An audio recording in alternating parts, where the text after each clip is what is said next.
Hello everyone. जैसे कि हम लोगों ने अभी तक देखा था इन्वेंटरी क्रिएशन में, हम लोगों ने 7वां असाइनमेंट में लगभग फर्स्ट सेकेंड ये सारा क्वेश्चन कर लिया था और हम लोगों ने इन्वेंटरी बनाना भी सीख लिया था। प्लस हम लोगों ने ये सारी पेमेंट्स रिसीट्स की सारी एंट्री हम लोगों ने पुट कर दी और पुट करने के बाद हमारा पीएल बैलेंस शीट भी सब आ गया था। आज बेसिकली हम लोग को फोकस करना है किस पे, रिपोर्टिंग पे, यानी क्वेश्चन नंबर 16 पे। अब इसमें दे रखा है now answer the following question. अब कह रहा है कि यार नेट प्रॉफिट पहले बता दो।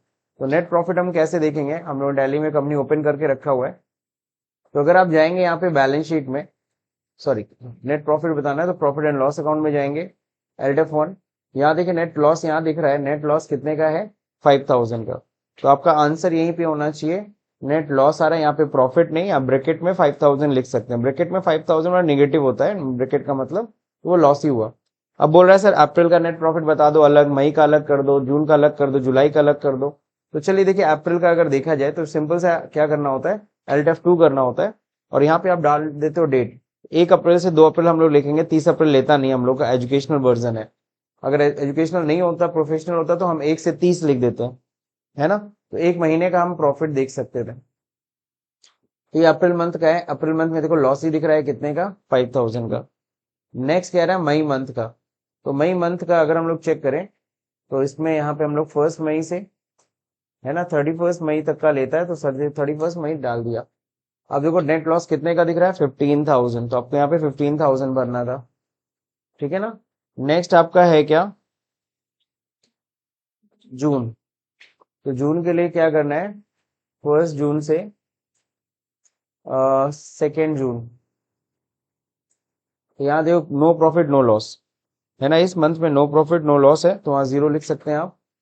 नेक्स्ट क्या है, जुलाई। इसी तरीके से आपको करना है। कुछ समझ में आया सब लोग को, 31 जुलाई, क्लियर है, नथिंग। आई थिंक अगस्त में भी कुछ नहीं होगा, 2 अगस्त, अच्छा है, अगस्त में नेट प्रॉफिट दिखा रहा है, अगस्त में 15,000, तो monthly profit you can check. चलिए इतना होने के बाद अगला कह रहा है बैलेंस शीट का टोटल बता दो। तो बैलेंस शीट का टोटल अगर आप लोग देख रहे होगे, बैलेंस शीट का टोटल 20,74,000, बाकी ये रही डिटेल्स, है ना। तो ऐसे आप लोग मैच करा सकते हैं अपना आंसर। और क्या है, बैलेंसेस बोल रहा है आउटस्टैंडिंग। अब देखो यहाँ पे कह रहा है ओपनिंग बता दो, क्लोजिंग बता दो, टोटल बता दो। तो यहाँ पे एक एक लेजर का पूछ रहा है, तो बेटर विल भी आप कहाँ पे जाओगे, बैलेंस अगर लेजर वाइज चेक करना है, किसी पर्टिकुलर लेजर का बैलेंस चेक करना है, तो डिस्प्ले में जाइए, अकाउंट्स बुक में जाइए, लेजर में जाइए, यहाँ पे ओ प्रेस करिए, आउटस्टैंडिंग की बात कर रहा था ना। आउटस्टैंडिंग क्या, रेंट। रेंट पे एंटर किया, एलटीएफ टू किया, पूरा हम लोग अभी तक के पीरियड का देख सकते हैं। अगर हम ओपनिंग चेक करें, नीचे दिखता है, ये खुला है लेजर किसका, आउटस्टैंडिंग रेंट का। ये हमें दिख रहा है रिसीव पेमेंट हुआ है, ठीक है। आपको यहाँ ओपनिंग बैलेंस से मतलब है, ओपनिंग बैलेंस कितना है, 5,000। वो भी कैसा बैलेंस है, क्रेडिट। तो ये बस आप लोगों ने नहीं लिखा होगा, आप लोगों को ये भी लिखना चाहिए था कि ओपनिंग बैलेंस जो है वो डेबिट है कि क्रेडिट है। समझ रहे हैं। तो अगर 5,000 लिख रहे हैं तो उसके बगल में एक और चीज मेंशन करिए, क्रेडिट बैलेंस। समझे, क्लियर। और क्लोजिंग बैलेंस अगर देखेंगे तो क्लोजिंग बैलेंस नील है, 0, है ना। ओपनिंग आपका हो गया 5,000, क्लोजिंग हो गया 0, और यहाँ टोटल कितना रहा, टोटल भी 0 रहा, वही क्लोजिंग ही टोटल है, आप क्लोजिंग ही टोटल। तो टोटल आपको कितना दिखाना है, वहां पे 0। समझ में आया। नहीं, करेंट टोटल नहीं लिखना आपको, this one is current total नहीं लिखना। टोटल मतलब होता है प्लस माइनस सब करोड़ के कितना आया, तो घूम फिर के क्लोजिंग ही टोटल में आने वाला है, ठीक है। अगला है प्रीपेड टेलीफोन एक्सपेंस। तो प्रीपेड टेलीफोन एक्सपेंस का अगर आप देखेंगे इसी तरह से, अब यहीं से हम लेजर चेंज करना चाहते हैं, तो शॉर्टकट बताया था मैंने आप लोग को, F4। तो प्रीपेड टेलीफोन एक्सपेंस अगर हम देखेंगे तो ओपनिंग था कितना, 5,000 डेबिट बैलेंस, क्लोजिंग 0, टोटल भी 0, ठीक है। करेंट टोटल नहीं लिखना था, एक बार फिर से मैं बोल रहा हूँ आप लोगों से। अब देखें यहाँ पे रेंट, यहीं पे हम लोग F4 की प्रेस करेंगे और यहाँ पे हम लोग रेंट का लेजर चेक करेंगे, सॉरी।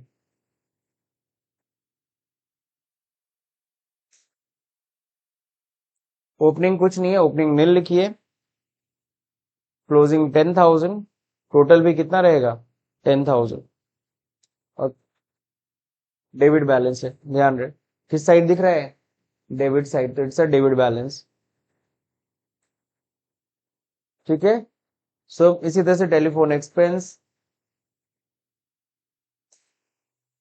है ना, ओपनिंग इसका भी नील है, क्लोजिंग कितना है 10,000, टोटल भी कितना 10,000, कैसा बैलेंस है 10,000, डेबिट बैलेंस, टोटल जो है आपका डेबिट बैलेंस आ रहा है।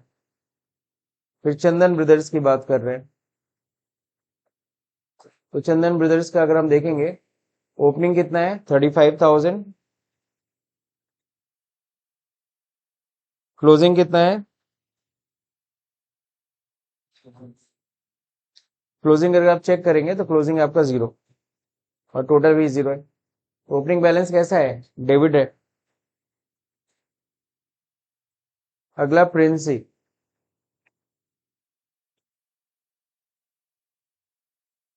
ओपनिंग कितना है 1,50,000, क्रेडिट बैलेंस, और क्लोजिंग बैलेंस कितना है 84,000, क्रेडिट बैलेंस, टोटल भी ये रहेगा 84,000 credit balance. Investment, investment in gold bond, तो चलते इन्वेस्टमेंट का लेजर चेक करने। इन्वेस्टमेंट ओपनिंग कितना था 50,000, डेबिट बैलेंस अब कितना रह गया 25,000, डेबिट बैलेंस क्लोजिंग, और वही टोटल पे भी रहेगा। ध्यान रहे क्लोजिंग और टोटल, कई लोग आपसे पूछते हैं टोटल बताओ कितना बैलेंस हुआ, टोटल पूछते हैं, और कई बार लोग पूछेंगे क्लोजिंग, दोनों ही शब्दों का मतलब एक ही है यहाँ पे। ठीक है,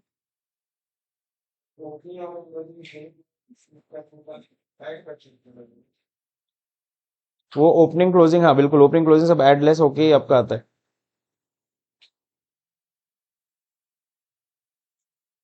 एडलेस ओके। अगला देखिए यहाँ पे check all the statement inventory reports, display के अंदर स्टेटमेंट ऑफ इन्वेंट्री में जाके सारे रिपोर्ट्स चेक करने हैं। तो देखिए यहाँ पे डिस्प्ले के अंदर जब आते हैं तो यहाँ होता है स्टेटमेंट ऑफ इन्वेंट्री। ध्यान से देखो स्टेटमेंट में ऊपर क्या है, स्टेटमेंट ऑफ अकाउंट्स है, यहाँ सिर्फ अकाउंट्स का डिटेल दिखेगा, यहाँ स्टॉक की डिटेल दिखेगा, यहाँ पे अकाउंट्स बुक है, यहाँ इन्वेंट्री बुक है, यहाँ पैसे का बुक हो गया, यहाँ पे इन्वेंट्री स्टॉक का बुक हो गया। ठीक है, तो यहाँ पे सबसे पहले बोल रहा है स्टेटमेंट ऑफ इन्वेंट्री चेक करना। तो स्टेटमेंट ऑफ इन्वेंट्री में क्या क्या देख सकते हैं, स्टॉक क्वेरी कर सकते हैं। स्टॉक क्वेरी किसका करना है, किसी पर्टिकुलर स्टॉक को तुम पकड़ लो, क्लिनिक प्लस, ये एक ऐसी डिटेल है जहां पे स्टॉक का पूरा जत्था, यानी कह सकते हैं स्टॉक का पूरा एक से एक रिपोर्ट मिल जाती है, कोई भी इसमें बचता नहीं है, हर एक रिपोर्ट आपको मिल जाएगी। नेम क्या है, ग्रुप में किस में आता है, कितना क्लोजिंग बैलेंस है, कितनी कॉस्ट प्राइस है, कितना कॉस्टिंग मेथड कौन सा यूज हो रहा है, एवरेज मेथड, याद है फीफो पढ़ा था, तो यहाँ कौन सा मेथड चल रहा है, एवरेज मेथड, वेटेड एवरेज पढ़ा था ना। स्टैंडर्ड कॉस्ट दिख रहा है 50 रुपए है इस समय। पार्ट नंबर कुछ नहीं है, ऑयल कंट्रोल कैटेगरी में आता है, क्लोजिंग कितना है, एवरेज है। कुछ परचेज, लास्ट परचेज कुछ है क्या, कुछ नहीं। कुछ सेल है क्या, नहीं सेल है। किस गोडाउन में पड़ा हुआ है, बख्शीपुर गोडाउन में पड़ा हुआ, कितना बॉटल पड़ा हुआ है 200 बॉटल पड़ा हुआ है। Name, category, quantity, sale price, अभी सेल हुआ ही नहीं है ना, तो सेल प्राइस अभी का नहीं मिल रहा आपको। तो एक तरीके से स्टॉक का पूरा डाटा आप यहाँ स्टॉक क्वेरी में देख सकते हो, अगर किसी पर्टिकुलर स्टॉक के बारे में आपको जानकारी चाहिए तो ये बढ़िया रिपोर्ट है स्टॉक क्वेरी। मूवमेंट एनालिसिस क्या होता है, अभी तो मूवमेंट एनालिसिस का कोई मतलब नहीं समझ में आएगा, मूवमेंट में कितना आया कितना गया। तो अगर हम लोग इस तरीके से देखना चाहिए स्टॉक आइटम एनालिसिस, तो कितना स्टॉक आया कितना गया, ये सब मूवमेंट यहाँ दिख ही नहीं रहा है, क्यों, क्योंकि हमने कोई परचेज सेल्स नहीं किया। तो मूवमेंट एनालिसिस अभी नहीं चेक कर सकते। एज एनालिसिस हम देख सकते हैं, एज एनालिसिस में मान लो मैंने ऑयल सेलेक्ट किया, तो ये दिखा रहा है कितने दिन पुराना स्टॉक है हमारे पास, है ना। तो अगर हम आज अगस्त में चेक कर रहे हैं ना, अगस्त के हिसाब से चेक करोगे तो ये करीबन 90 से 180 दिन के बीच का स्टॉक है। नहीं समझे, कितना ओल्डेस्ट स्टॉक है ये तुमको चेक करना है। अगर मैं यहीं पे F2 करके मैं अगर 1 अप्रैल चेक करूं, 1 अप्रैल, तो देखो कितने दिन में आएगा 1 अप्रैल, तो 45 दिन के अंदर का बता रहा है, समझ रहे ना। तो उसी तरीके से यहाँ इसके ऊपर डिपेंड है, डेट के ऊपर, तो वो बता देगा तुम्हें कितना पुराना स्टॉक है, और हम कोशिश करेंगे ना जितना पुराना स्टॉक उसको जल्द से जल्द क्या किया जाए, सेल किया जाए। तो ये एज वाइज एनालिसिस तुम देख सकते हो। कॉस्ट एस्टिमेशन ये तब आएगा जब हम कुछ मैन्युफैक्चरिंग या समथिंग कुछ करेंगे। तो यहाँ पे भी कुछ बोम है, आगे पढ़ेंगे हम लोग बिल्स ऑफ मटेरियल, तब इसमें आएगा। चलिए, तो इन्वेंट्री स्टेटमेंट ऑफ इन्वेंट्री में लगभग सारी चीजें मैंने देख ली। Check all the inventory books, चलिए इन्वेंट्री बुक्स भी देख लेते हैं। तो डिस्प्ले के अंदर इन्वेंट्री बुक्स होता है ना। स्टॉक आइटम, कोई भी स्टॉक आइटम मैंने सेलेक्ट किया, बता रहा है अगस्त तक ओपनिंग था ये क्वांटिटी, पिछले साल से उठ के आया, अभी तक कुछ ना परचेज हुआ है ना सेल हुआ। इनवर्ड मतलब परचेज, आउटवर्ड मतलब सेल, कुछ भी नहीं हुआ, इसीलिए हर महीने का क्लोजिंग स्टॉक कितना दिखा रहा है, ये क्लोजिंग है, ध्यान रहे, ये क्वांटिटी है, ये उसका रेट है। फीफो पढ़ाए थे ना, तो फीफो में नहीं बताते थे कितना आया, कितना गया, कितना बचा, वही तो है। तो जो भी मतलब फीफो पढ़े थे स्टॉक ले जैसे बनाते थे, एक तरफ आया कितना, गया कितना, बचा कितना, मैनुअल अकाउंटिंग, वही चीज यहाँ पे देखने को मिल रही है। और इन्वेंट्री बुक्स में क्या है, गोडाउन वाइज समरी आप देख सकते हो, किस गोडाउन में कितना स्टॉक है। तो गोडाउन वाइज तुम स्टॉक चेक कर सकते हो कि ये सारे स्टॉक इस गोडाउन में है, दुर्गाबाड़ी में कुछ है ना। तो गोडाउन वाइज आप स्टॉक चेक कर सकते हो, इन्वेंट्री बुक्स में ही जाके चेक करना होता है। फिर स्टॉक ग्रुप समरी होती है, किसी पर्टिकुलर ग्रुप, जैसे शैम्पू का चेक करना है तो शैम्पू ग्रुप के बारे में सिर्फ देखना है पर्टिकुलर, तो पर्टिकुलर एक ग्रुप का अगर स्टॉक चेक करना है, यू कैन चेक, ठीक है ना। इन्वेंटरी बुक से कैटेगरी समरी देख सकते हो। तुम्हें देखना है इस समय मेरे पास एंटी डैंड्रफ शैम्पू कितने हैं, कौन कौन सी कंपनी के एंटी डैंड्रफ शैम्पू है। तो उसमें भाई सनसिल्क का भी एंटी डैंड्रफ आता है, क्लिनिक प्लस का, एंटर करेंगे तो अच्छा अभी सिर्फ मेरे पास हेड एंड शोल्डर का ही पड़ा हुआ है एंटी डैंड्रफ। किसी ने तुमसे क्वेरी किया नॉन स्टिकी ऑयल है, अच्छा ठीक है, नॉन स्टिकी में है, हेयर एंड केयर बस एक ही प्रोडक्ट है मेरे पास, कुछ समझे कि नहीं समझे। तो कैटेगरी वाइज भी रिपोर्ट इंपॉर्टेंट होता है कई बार, है ना। क्लियर है सबको। अब यहाँ पे स्टॉक ट्रांसफर जर्नल है, फिजिकल स्टॉक रजिस्टर है, ये सब बाद में, अभी नहीं। नो, अब कह रहा है जरा गोडाउन वाइज स्टॉक बता दो, दुर्गावाड़ी में कितने का स्टॉक है, बख्शीपुर, तो अभी अभी तो देख के आए हो तुम, तो निकालोगे कैसे, इन्वेंट्री बुक्स में जाना पड़ेगा ना। गोडाउन बख्शीपुर में सिर्फ टोटल स्टॉक है 35,000 का, कितने का स्टॉक है, 35,000 का। और दुर्गाबाड़ी में स्टॉक है टोटल 55,000 का, 55,000, 55 और 35। टोटल रिसीवेबल कितना पैसा मिलना है sir, receivable you need to show. तो रिसीवेबल हमें देखने को मिलता है यहाँ पे स्टेटमेंट ऑफ अकाउंट्स में, तो रिसीवेबल यहाँ पे देखने को मिलेगा। तो आउटस्टैंडिंग में जाएंगे, रिसीवेबल्स पे जाएंगे, तो रिसीवेबल्स देखो यहाँ पे हम लोग मेंशन कर देंगे, सही ना। तो रिसीवेबल है कितना, 7,500 रिसीवेबल है, मिलने वाला है पैसा। और पेबल्स में अगर चेक करें तो करीबन 2,84,000 पेबल है जो मुझे देना है। तो रिसीवेबल पेबल भी आपने देखना आ गया। नेक्स्ट क्या है, शॉर्टकट की ऑफ कैलकुलेटर, दो कैलकुलेटर, कंट्रोल एन है, यूनिवर्सल है, यूनिवर्सल मतलब उसको कहीं भी यूज कर सकते हो, control N calculator. Alt C भी है, लेकिन only in the amount column, जब एंट्री करते हैं अमाउंट कॉलम में अल्ट सी प्रेस कर सकते, दो शॉर्टकट की है, कंट्रोल एन और अल्ट सी। लेकिन कंट्रोल एन कहीं भी वर्क कर सकता है, करेगा, लेकिन अल्ट सी सिर्फ कहां पे, अमाउंट पे, जब कॉलम पे रहेंगे एंट्री के दौरान तब अल्ट सी प्रेस करेंगे। और दोनों में फर्क क्या है, जब कंट्रोल एन प्रेस करते हैं तो जो भी रिजल्ट होता है वो कैलकुलेटर में ही रहता है, लेकिन अल्ट सी में करते हैं तो जो भी रिजल्ट होता है वो सीधे अमाउंट कॉलम में अपने आप आ जाता है, पिक कर लेता है।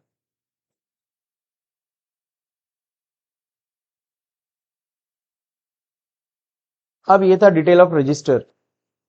जैसे रजिस्टर कैसे है, जैसे तुमसे मैंने पूछा कि नंबर ऑफ रिसीट, अप्रैल में हमने करीबन कितने रिसीट किए हैं, तो नंबर ऑफ रिसीट बताना है और उसका अमाउंट ऑफ रिसीट बताना है। एग्जाम्पल चलिए देखते हैं।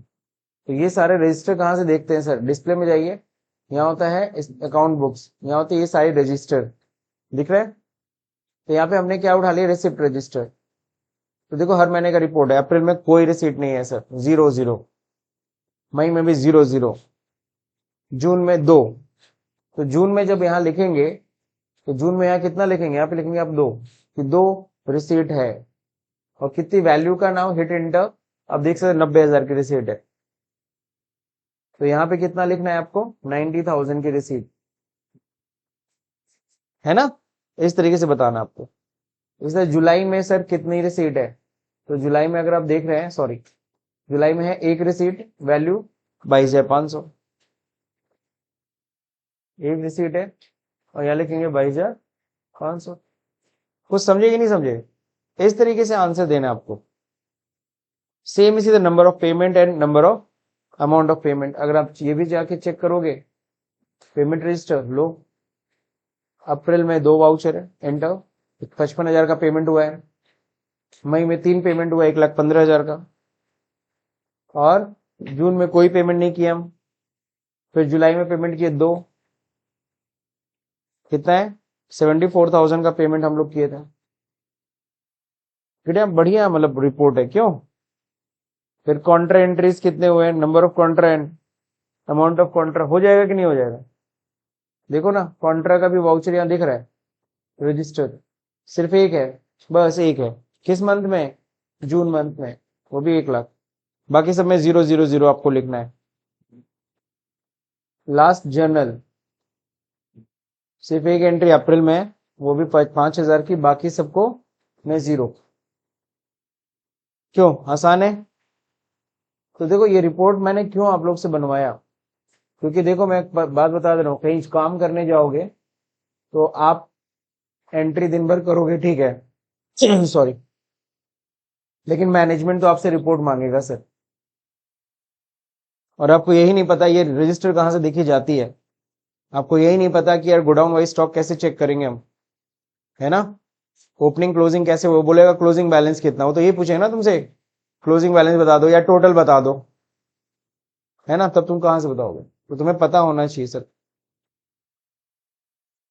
मैनेजमेंट ने पूछ लिया टोटल अभी तक कितना रेंट दिए हो, अभी तक कितना हम लोग रेंट पे कर दिए हैं, तो आपको पता है कहाँ से जाना, ऊपर लेजर में जाना है और फटाक से क्या करना है, रेंट का लेजर खोलना है। सर टोटल रेंट कितना है, 10,000, तो क्लोजिंग वही टोटल है, टोटल अभी तक हमने 10,000 रेंट दिया है। क्लियर है कि नहीं क्लियर है। इसीलिए रिपोर्टिंग इज मोस्ट इंपॉर्टेंट। आपको 2 चीजें बढ़िया से सीखनी है, पहला एंट्री करना, दूसरा रिपोर्टिंग करना, ठीक।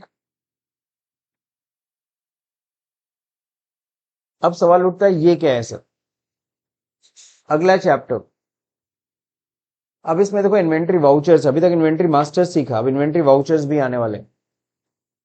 इसमें क्या चीज हमें सीखना है basically, here we are going to learn the following vouchers, like F9 purchase में कैसे एंट्री करनी है, सेल्स। आप सभी को बता दो, परचेज F9 है, in this voucher we can post purchase of goods services assets. क्या खरीदते हैं हम लोग, पहला तो बिजनेस के लिए क्या खरीदते हैं, गुड्स, तो जिस चीज का हमें बिजनेस करना है, जो चीज हमें बेचना है ना। नेक्स्ट सर्विसेज लेते हैं सर, कई बार बिजनेस करने के लिए हमें कई सर्विसेज भी लेने पड़ते हैं, लाइक इंटरनेट की सर्विसेज, मोबाइल की सर्विसेज, रिपेयर की सर्विसेज, है ना, repair and maintenance, banking services, बहुत सारी सर्विसेज लेनी पड़ती है अगर तुमको अपना बिजनेस चलाना है तो जो सर्विसेज लेते हैं सर उसके भी आप एंट्री परचेज में कर सकते हो। एसेट परचेज होती है कई बार कंपनीज में, एसेट खरीदी जाती है, एसेट परचेज की एंट्री भी आप परचेज में कर सकते हो। पहले पुराने जमाने की बात करो, पहले जब पुराना सॉफ्टवेयर चलता था टैली का, उसमें सिर्फ और सिर्फ इसकी एंट्री होती थी परचेज में, सर्विस और एसेट के लिए आपको अलग जर्नल में जाके एंट्री करनी पड़ती थी, बट अब आप परचेज में सारे एंट्री कर सकते हो। नाउ नेक्स्ट सेल देखिए, सेल में किस चीज की entry, sale of goods service and asset. Note above voucher have 3 modes. जैसे याद है पेमेंट रिसीट कंट्रा में 2 मोड होते थे, सिंगल एंट्री मोड और डबल एंट्री मोड, वैसे इन दोनों में परचेज सेल्स में 3 मोड है, वहां पे भी कंट्रोल एच आपको करना है। जैसे दिखा दे रहा हूं, मान लो ये वाउचर मैंने खोल दिया यहाँ पे F9, है ना। अब यहाँ देखो कंट्रोल एच से मोड चेंज होता है, कितने मोड दिख रहे हैं आपको, 3 मोड। एक होता है आइटम इनवाइस, जो दिख रहा है कि किस पार्टी से खरीद रहे हैं, क्या परचेज परचेज का लेजर मांग रहा है, फिर इसके बाद क्या आइटम, क्या क्वांटिटी, क्या रेट, क्या अमाउंट, समझ गए, बहुत सिंपल है। तो यहाँ पे हम लोग गुड्स परचेज की एंट्री करते हैं। Now next control H, accounting invoice ये किस लिए दिया गया? सर्विस परचेज के लिए या फिर एसेट परचेज के लिए। यानी यहाँ पे आपको आइटम नहीं पकड़ाना है या लेजर पकड़ाना है। तो पार्टी नेम और कौन सा लेजर परचेज यानी एसेट या सर्विस, इनका लेजर बनता है सर। तो जब भी हमें एसेट या सर्विस परचेज करनी होती है तो हम इस मोड में आते हैं, और जब भी आइटम यानी गुड्स परचेज करना होता है तो आइटम इनवॉइस में आते हैं। और दोनों में देखो यार इनवॉइस नंबर मांग रहा है, सही है नहीं सही है? ये इनवॉइस मोड है, जैसे बिल मिलता है। अब आपको चाहिए क्या? ये सर क्या है? लास्ट वाला वाउचर मोड, ये डेबिट क्रेडिट मोड है। तो कुछ डेबिट क्रेडिट करना है तो जैसे नहीं purchase account debit to cash, जैसे मैनुअल एंट्री करते थे, नॉर्मली उस तरह की एंट्री होती नहीं है परचेज में। परचेज में मोस्टली आपको सिर्फ ये दो वाउचर यूज करने को करना है, आइटम इनवॉइस और अकाउंटिंग इनवॉइस। इसका यूज न के बराबर है, ये आपको मेनली यूज करना है। तो इन दोनों के बारे में यहाँ लिखा हुआ है, item invoice for purchase of goods, account invoice for purchase of services and fixed asset, and voucher mode मतलब डेबिट क्रेडिट मोड, अगर डेबिट क्रेडिट मोड में अगर एंट्री करनी है तो। कुछ समझ में आया? अब एक और नई चीज आप इसमें सीखेंगे, स्टॉक जर्नल। अभी तक जर्नल पढ़ रहे थे, स्टॉक का भी जर्नल होता है। शॉर्टकट की वहां F7 होता था, इनका क्या है? Alt F7 है। This voucher is use to transfer stock from one godown to another godown. कई बार होता है ना, गोडाउन एक गोडाउन से उठा के दूसरे गोडाउन में स्टॉक को रख रहे हैं, तो उस केस में हम लोग क्या करेंगे? हम लोग स्टॉक जर्नल का यूज करेंगे, है ना। Use for BOM also, bills of material manufacturing के लिए भी इसका यूज होता है। इट हैज 3 मोड्स, इसके भी 3 मोड होते हैं। दिखाऊं स्टॉक जर्नल?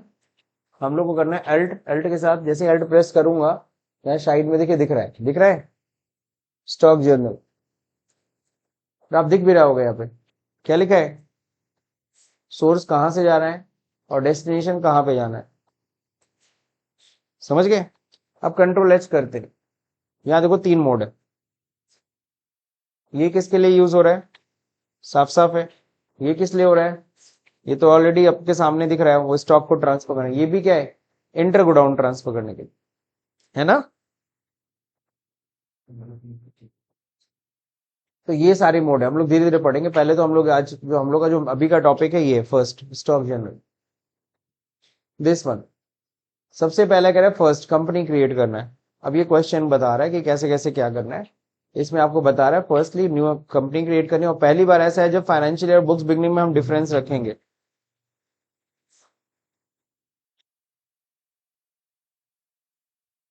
तो अगर हम लोग आते हैं यहाँ पे, कहाँ पे, सबसे पहले कंपनी क्रिएशन, पहले पुरानी कंपनी पहले शट ही कर देता हूँ।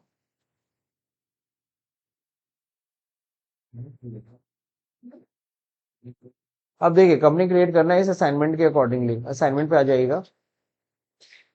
कह रहा है mister Vishal start his business on 1 जून 2025। कब स्टार्ट करे अपना बिजनेस ही?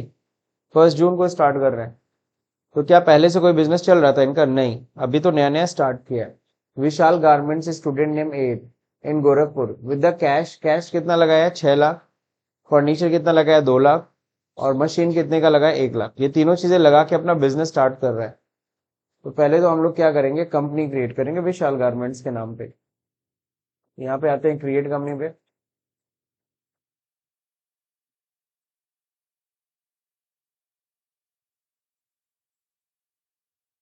क्रिएट कर लिया मैंने, उत्तर प्रदेश। अभी डिटेल मुझे पता नहीं है, वैसे डिटेल वैसे पता है। कैसे पता है? आप नीचे जाना, वाउचर्स दिया होगा विशाल का, विशाल गारमेंट्स तो दिया है, और आगे होगा। हालांकि बाद में भी मेंटेन कर सकते हैं, ये विशाल गारमेंट का वाउचर है ना, इनवॉइस। अब साइड में देखिए उसका पूरा एड्रेस दिया है, 54 3 समारूह, 54/3 समारूह, घंटाघर गोरखपुर। एक मिनट,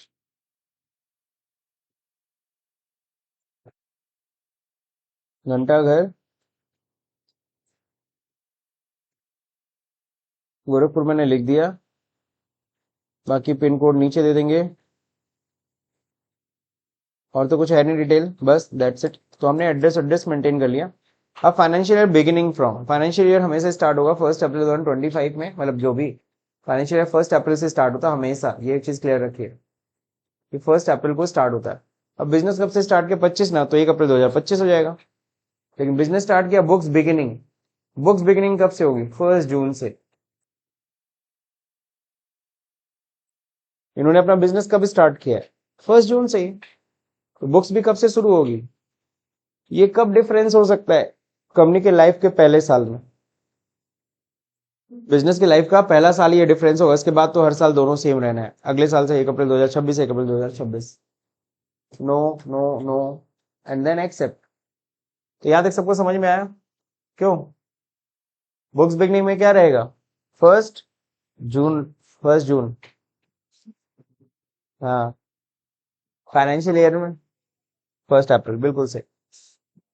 तो यहाँ हो गया फीचर्स में सर सब कुछ सही रहेगा, बस जीएसटी को आपको क्या कर देना है, कंट्रोल है। अब यहाँ पे सबसे पहले एंट्री किस चीज की होगी, सर ओपनिंग नहीं है, पिछले साल से कुछ उठ के नहीं आ रहा, पिछले साल हुआ ही नहीं था बिजनेस, इसी साल से बिजनेस शुरू कर रहे हैं, तो पहली एंट्री किस चीज की होगी, पहली एंट्री होगी कैपिटल रिसीट की। शुरुआत में बिजनेस में सबसे पहला क्या होता है, बिजनेस में कैपिटल आता है, तो कैपिटल किस फॉर्म में आ रहा है, कैश, फर्नीचर, मशीन, 3 चीजें आ रही हैं। यानी पहली एंट्री किस चीज की होगी, रिसिप्ट की। बिजनेस में चीजें आ रही है ना सर, तो पहली एंट्री किस चीज की होगी, रिसिप्ट की होगी। Voucher, F6, receipt. अब अगर रिसिप्ट में अगर आप आ रहे हो, देख रहे हो, तो यहाँ क्रिएट करना है सबसे पहले क्या, कैपिटल, कैपिटल अकाउंट हो गया, कंट्रोल है। कैपिटल कितना आ रहा है सर, तीनों को मिला लो ना, 6, 3, 9 लाख, 9 लाख से वो बिजनेस स्टार्ट कर रहा है। अब यहाँ कैश आ रहा है, कैश कितना है, 6 लाख। और क्या लेके आ रहा है, डेबिट हो रहा है फर्नीचर फिक्सचर,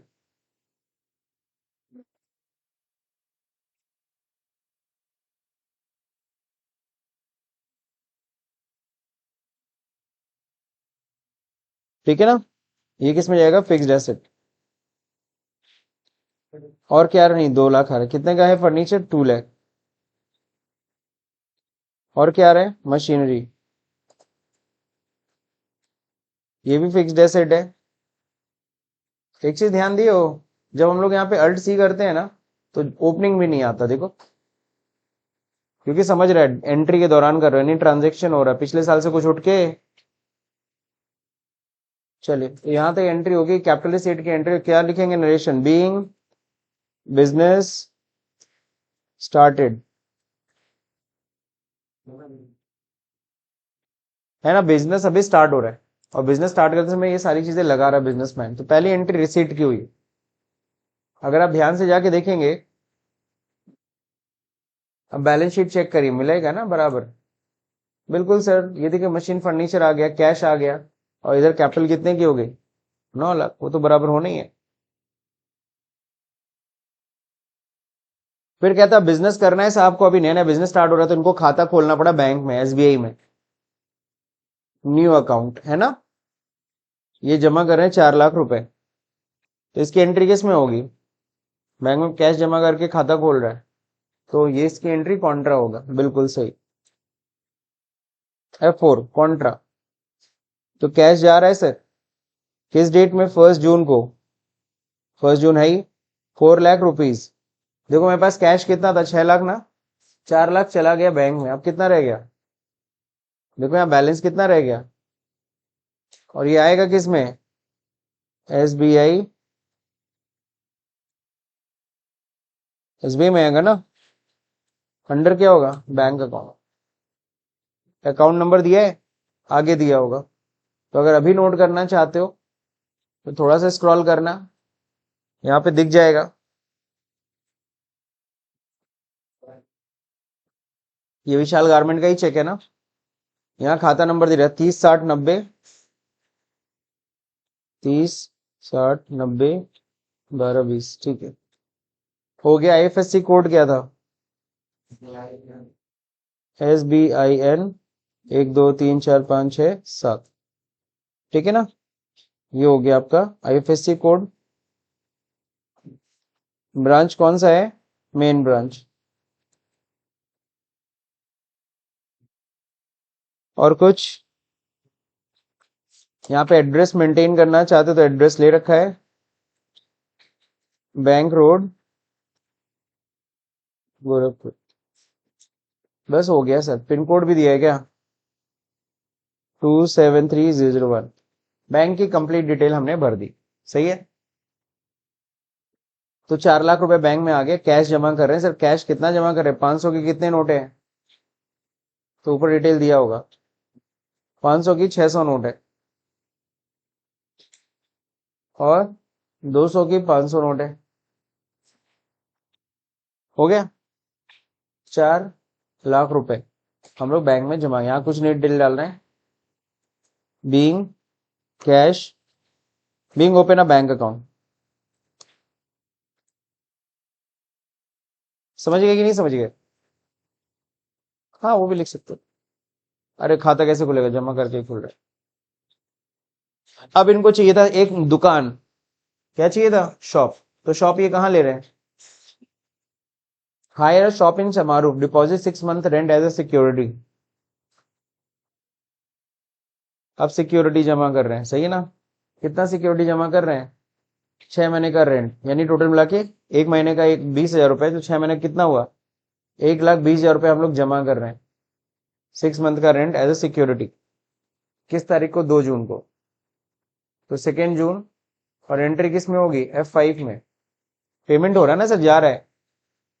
और डेबिट में किस चीज का लेजर बनेगा, security deposit for shop. Security deposit का अंडर क्या होता है, एनीवन, सिक्योरिटी डिपॉजिट का अंडर डिपॉजिट्स, बिल्कुल सही। कितना डिपॉजिट कर रहे हैं, 1,20,000। और जा रहा है हमारे पास से बैंक से पैसा, चेक से जा रहा है। चेक नंबर बताओ। ओहो, तो एक बार ऐसा करते ना, बाहर आते, क्यों फालतू मेहनत हम लोग करेंगे, पहले तो जाके फटाक से बैंक में हम लोग क्या करेंगे, चेक डिटेल मेंटेन कर लेते हैं। तो बार बार चेक नंबर नहीं डालना पड़ेगा ना, मेहनत हमारी कम हो जाएगी। तो चेक नंबर पहला क्या है, 256, हाँ ये क्या नीचे लिखा है, 256,001। कितने चेक का बनाया जाए, 20 चेक का, 256,020, 20 चेक नंबर का बन गया। ये कौन सा अकाउंट है हमारा, करंट अकाउंट, कंट्रोल है। इसको करने से फायदा आप समझ ही रहे हो क्या होने वाला है, हम लोग का मेहनत थोड़ा क्या हो जाएगा, कम हो जाएगा। अब चलते हैं, सिक्योरिटी डिपॉजिट कितना करना है, 1,20,000। देन हो जाएगा क्रेडिट में क्या, SBI। जैसे एंटर करेंगे, चेक नंबर आ गया, सही है, 2 जून 2015 को। नेक्स्ट क्या है, सिक्योरिटी डिपॉजिट फॉर शॉप आ गया। यहाँ पे इनके नाम पे नहीं चेक काटा है, चेक हमने किसके नाम पे काटा है, दानिश बिजनेस कॉम्प्लेक्स।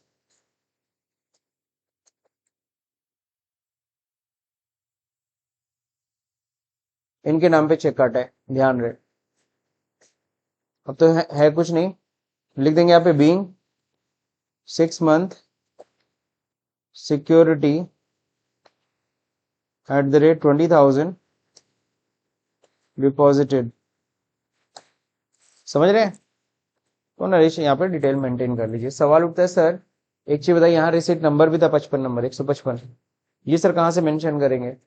तो हालांकि हमारे पास प्रूफ है, पेजअप करिए, यहाँ पे सिक्योरिटी डिपॉजिट किए हैं, यहीं पे एंड में रिसिप्ट नंबर कितना था, तो 155, तो रिसिप्ट नंबर वहां पे मेंशन कर दीजिए। समझ रहे हैं, हमने उसको पैसा दिया है तो इसका रिसिप्ट भी मिला है, रिसिप्ट नंबर 155। क्लियर हो गया। इस तरीके से एंट्री करते चले जाना है। अब आता है पहला entry, purchase of goods. And store them into the Bakhshipur godown. ये हमने नेक्स्ट क्लास में पढ़ना है, बड़ा डिटेल में पढ़ना है। पहला परचेज है, अच्छे से पढ़ना है। Getting my point? तो पहले इतना तक आप लोग करिए, है ना, फिर बाकी का हम लोग नेक्स्ट क्लास में स्टडी करेंगे। So that's it for today's lecture.